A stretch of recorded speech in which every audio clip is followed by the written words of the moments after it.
That's recording and live streaming started. Chair, thank you. Very much. Evening, everyone. I'm Councillor Darby, the Chair of the Buchan Area Committee. Welcome to the predetermination hearing for Buchan Offshore Wind on Wednesday, 11th February. This evening is a hybrid setup. However, this if you are attending the drivable activation call, however, when you receive the site visit, which we are PowerPoint, you will have to switch your cameras on allowed by the internet.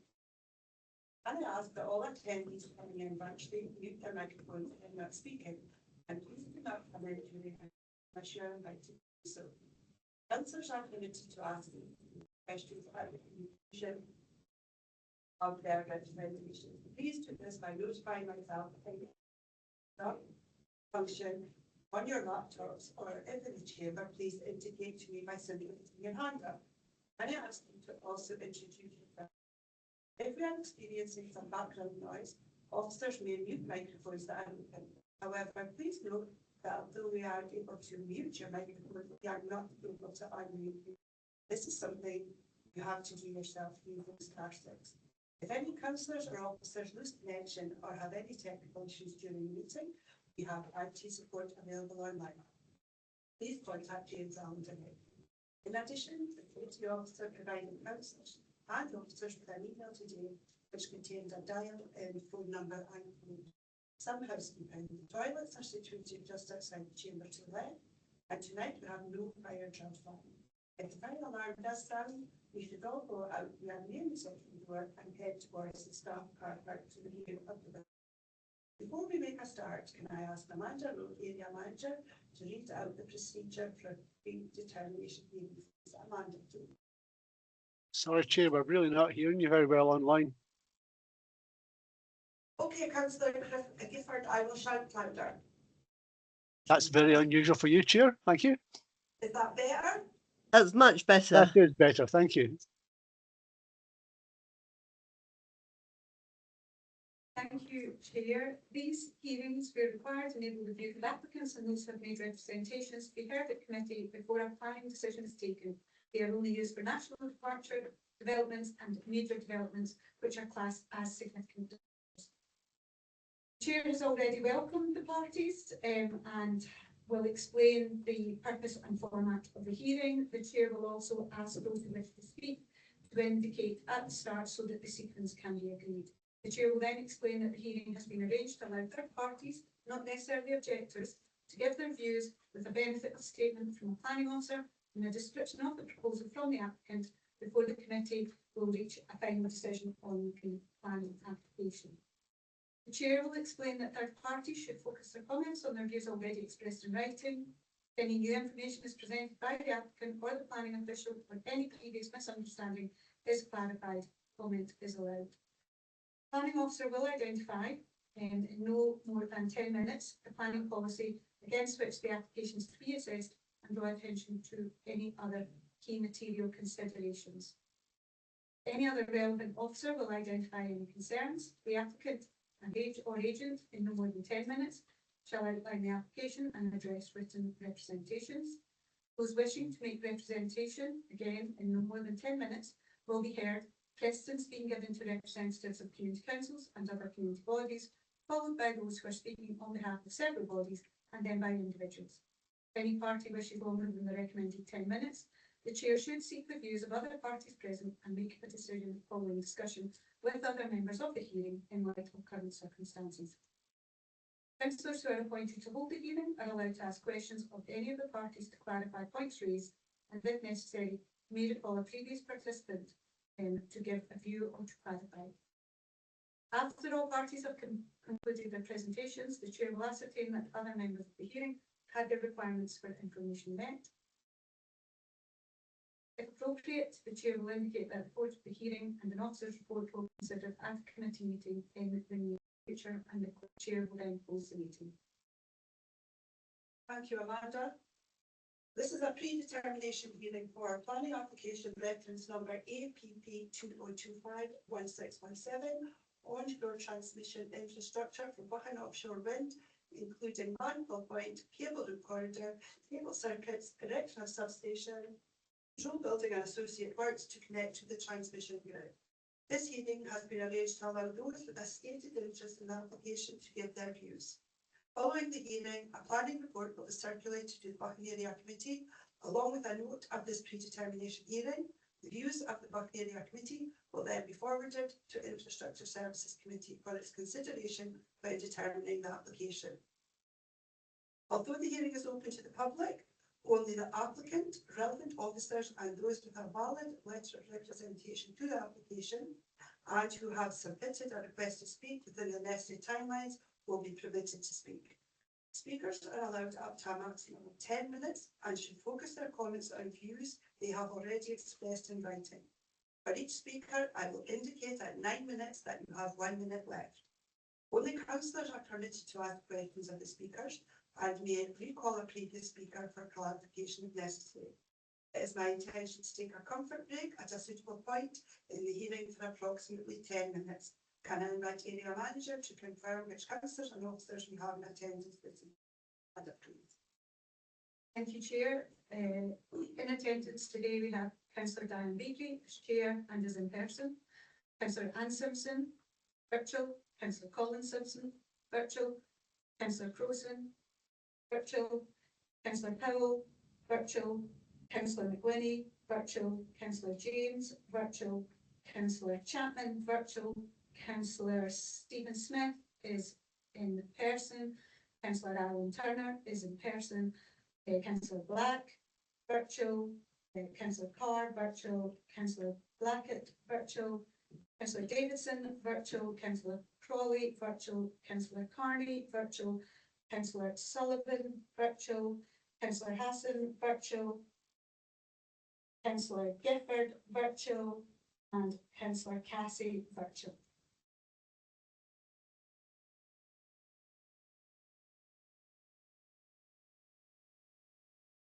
In terms of officers present, we have officers from the planning service, both in person, Stuart Newlands, planning officer, Elizabeth Tully, senior planning officer. We have officers present related to environmental health and roads as well as archaeology. So we have Lucy Hole, senior environmental health officer, Ross Bennett, roads development and transportation principal engineer, and Claire Herbert, archaeologist. And we also have myself, Amanda Rowe, as Buchan Area Manager, Kirsten Sutherland George as solicitor, and Teresa Woods as area committee officer. Councillors, can I advise you that there will be no drone footage this evening due to the exceptional weather conditions over the last 2 weeks. Unfortunately, it's been impossible to source the required drone footage for this evening's hearing. Both Councillor Beakley, Chair of Buchan Area Committee, and Councillor Turner, Chair of Infrastructure Services Committee, were informed of this last week and advised that the drone footage will be available when the planning application reports are heard at the meetings of Buchan Area Committee and Infrastructure Services Committee. This evening, the planning officer will show photos and aerial photos as part of his presentation. Thank you, Chair. Thank you, Amanda. The following 3 parties have intimated their wish to speak.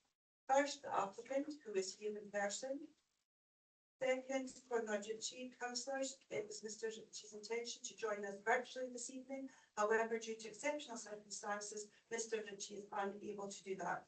Mr. Ritchie has therefore asked if someone can read out his representation on his behalf. Having consulted with our legal services, I am content to accommodate his request in the interests of fairness and transparency. Therefore, please note that Amanda Rowe, Buchan Area Manager, will read out Mr. Ritchie's representation on his behalf. And finally, Susan Emerson, who is here in person. Welcome to you all. So we will hear from the planning officer first, Stuart Newlands, who is supported by Elizabeth Tully. Then the applicant, Debbie Olsen for Buchan Offshore Winds Limited, followed by the area manager on behalf of Conrad Ritchie, then Susan Emerson. You will each have a total of 10 minutes. Thank you. Sorry, Diane, your sound is still really poor. Okay, Marion. I've got the mic right next to that, so I will speak louder. even louder than normal. Can I invite the planning officer for Aberdeenshire Council, Stuart Newlands, to take us through some footage of the site. Please note there is no time limit on the delivery of this footage. At the conclusion and immediately following on, the planning officer will then identify in no more than 10 minutes the planning policies against which the application is to be assessed and draw attention to any other key material considerations. Mr. Newlands, please begin when you're ready. Thank you. Thank you, Chair. I just want to check in. Everybody hear me okay? Yep. Yep. Yep, Great, thank you. The proposal subject of this evening's pre-determination hearing comes forward as a national level planning application for the installation of onshore transmission infrastructure where to transmit power, which will be produced by the proposed Buchan Offshore wind farm into the national grid electricity network. Infrastructure broadly consists of the formation of an onshore landfall point and between Ratchley Head Lighthouse and St Fergus gas terminal, formation of a substation site. That was the project substation located approximately 2.5 kilometres to the southwest of Peterhead, and the lane of underground cabling to not only link the landfall and substation sites, but also to provide an onward connection between the project substation and the grid connection point, which has been offered to this project located at Peterhead station. The sound's very poor again. Can you speak a bit more clearly into the mic, please? It's difficult to hear. Is that an improvement at all? Yeah, that seems to help. If you can, Okay. if you can carry on in that vein, that would be good. Thank you. I will Try speaking a bit slower. That might help. Okay. Although the application submitted seeks for planning permission in principle, meaning that all details of the proposal are available at this time, the following information has been provided as part of the current submission. Starting with the landfall site, shown by the purple shading on this slide, which contains area of coastal sand dunes and agricultural land. Offshore cables would be brought ashore using horizontal directional drilling. Cables under the coastal dunes found between the sea and the main area of the proposed landfall site into one of 3 proposed transition joint bays or TJBs, which would be formed to allow the offshore and onshore cables to be merged underground. This slide shows a generic schematic of a TJB, with the developers confirming the maximum dimension of these bays being 15 metres long, 5 metres wide and 3 metres high. These bays can be buried to a maximum of 15 metres below the existing ground level and would thereafter be backfilled upon installation, minus a small access hatch which would remain to allow for future maintenance and inspection. In addition to the transition joint bays, a 1 hectare construction compound and 4.15 hectare area reserved for the storage of HDD equipment would also be located within the identified landfall area, although final site selection for these elements are yet to be determined. Following completion, the overall landfall site would be largely restored. The layout of the application site allows for 2 onward options for the onshore cabling to proceed whilst avoiding the category B listed Raffy House. These will be referred to as the northern and southern passes, and I will now share some site photos of the landfall area. First of these is taken from a C-class road to the north of the site, looking south. See the sand dunes to the left of the photograph and St Fergus gas terminal in the background. This photograph is taken from a C-class road within the site boundary between the properties of Greenmire and Ratchley House, looking east back towards the sand dunes, showing the land that would be subject to the northern pass option.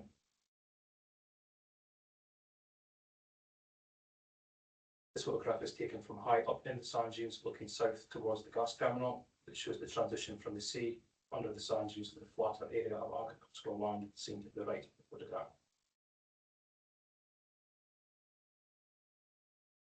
This is a wide shot looking inland from the dunes, looking west towards the northern pass, towards the right of the photograph.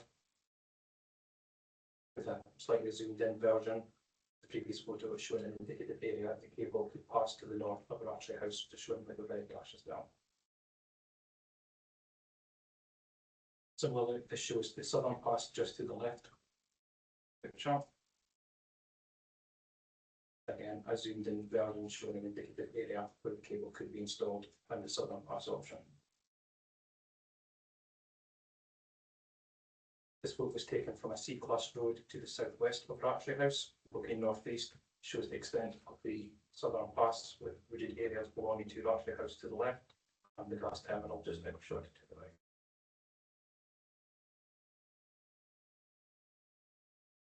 Again, this photo was taken from a similar angle but further to the south, showing the extent of the southern pass between Rattray House and the St Fergus gas terminal.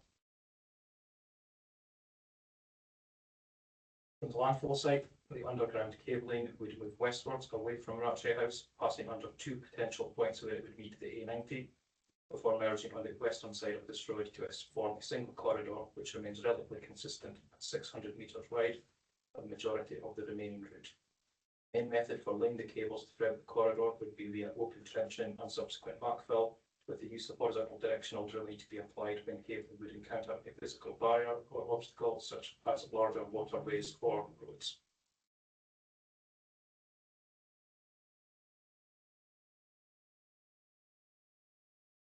The cable would proceed southwards to the west of St Fergus village before passing under the River Ugie, before Martin and Buchan Way, through the eastern edge of Longside Airfield before passing under the A950. Beyond the A950, the cable corridor turns southeast and then widens to include not only the area containing the proposed area of search relating to the project substation, but also the land found between the project substation and the Peterhead 400 kilovolt substation. Along the cable route, 3 separate cables, each of a rating of 275 kilovolts and measuring 168 millimeters in diameter, would be installed to a depth of between 1.5 and 2 meters below ground level. It's anticipated there would be a maximum of 25 kilometers length of cable required. Within the cable corridor represented by the application site, which is predominantly used as agricultural land at this time, working corridor of approximately 100 metres would be formed and would make provision for not only the area be occupied by the cables themselves, but also to allow for adequate space for adjacent haul roads and other associated works required to install the cables. Final and exact placement of the cables and surrounding working corridor would be confirmed as part of the future matters specified in conditions application should the current submission be approved. Construction throughout the cable corridor would be supported by the creation of 2 main construction compounds, each measuring approximately 4 hectares, containing project offices, staff welfare facilities, and long-term material and plant storage, in addition to 6 smaller satellite compounds, which would primarily be used for the storage of plant and machinery.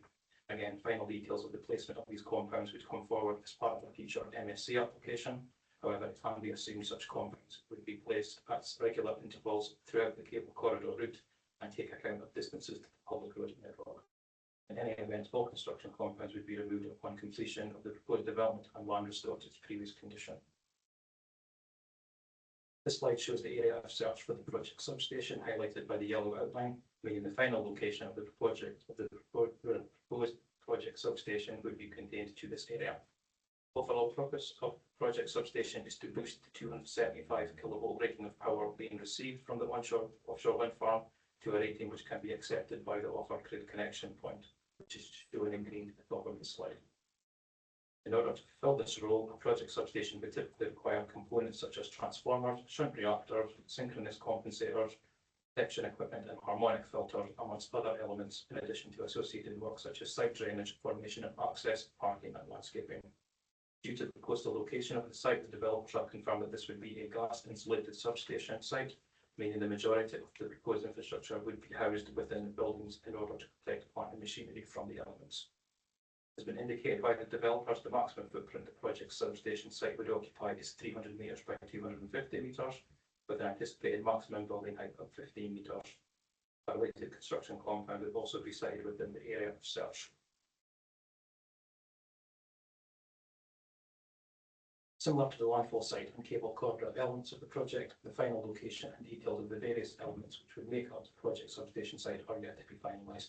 However, the image on screen provided by the applicants gives an indication of how the layout of the project substation site, associated construction compound and access arrangements could appear. Once finalised, details of the number, layout and dimensions of buildings required as part of the project substation site would come forward as part of the future matter specified in conditions application. Stuart, apologies. It was a picture. Go ahead. that have technical. Or just got stroke. Start again. Did I say earlier that our IT just now works really well?